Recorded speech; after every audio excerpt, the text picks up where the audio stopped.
Did you know that the drama was ratcheting up for everybody else? Like, how much can you tell? No, I had no idea. I had no idea what was going on. So when I go to Sonoma and Watkins Glen, and the Roval for that matter, I go there with one intention and one intention only. Mind my own business and stay on the racetrack. Right. Because, like, when I watch this move, the one thing I wanted to ask you is, have you ever tried to wreck someone and then immediately gotten in front of them thinking this will be a good idea? Because there's no way that was going to work out well for Kyle Busch. Yeah. So all the way back from when I started go-kart racing, I learned that it's never okay to wreck somebody. But if you are going to, make sure you do it properly. Yeah, have an escape route. Yeah. Make sure you wreck them hard enough to where they can't get back to you. And that's good. We have you on here as an analyst. Yeah. Okay. So and I don't want to get you in trouble, but No, I do want to go this way. Is as a young driver, because we heard a couple of comments from the younger drivers. Like, here's one about respect. Like, I'll show you some respect.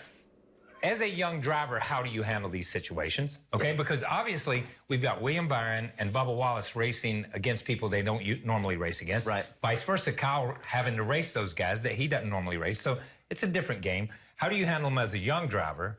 And then as an established driver, how do you treat the younger drivers?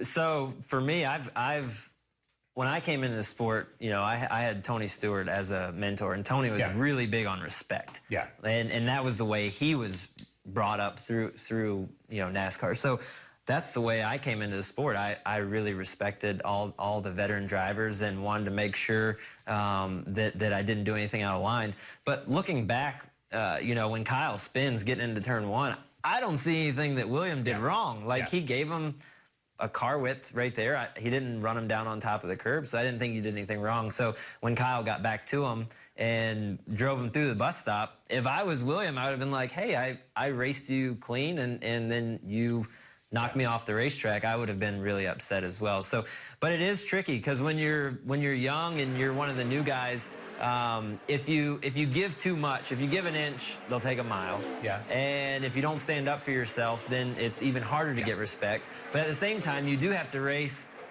somewhat politely and clean, so that you show the veteran guys, like, hey, I can race. This is how I want to be raced, and this is how I'm willing to race you. We'll race hard. We'll race clean.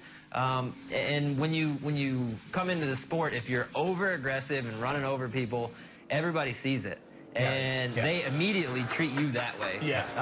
So there's that balance for sure. But for me, I came in and was, you know, I paid the respect. Yeah. And then now, you know, I've been in the sport long enough and stuff that I worry about me and my team, and I race for a living.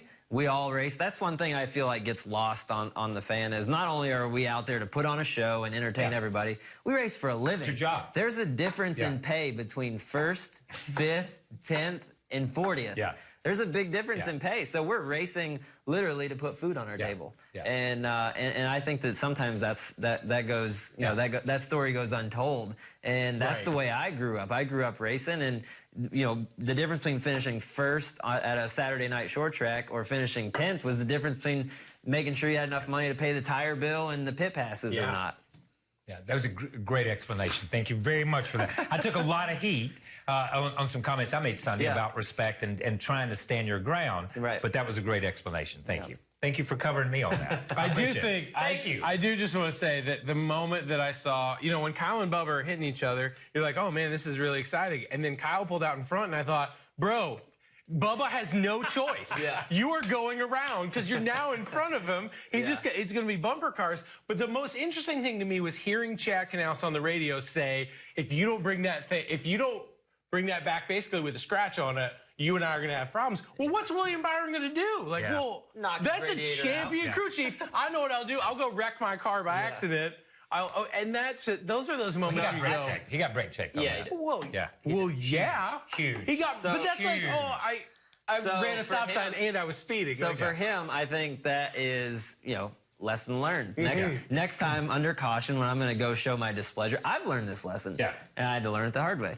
When you're going to go show your displeasure, you drive up next to the guy. You don't drive up behind him. That gives him an opportunity to brake check you. Completely. So every once in a while you have to learn hard lessons. So you're saying go to the complaint window. That's right. Okay? Don't knock on the back door. Is what you're saying. Exactly. Got it. Hey, Motorsports fans, thanks for watching. Make sure you hit subscribe before you go for all the latest news and highlights across motorsports.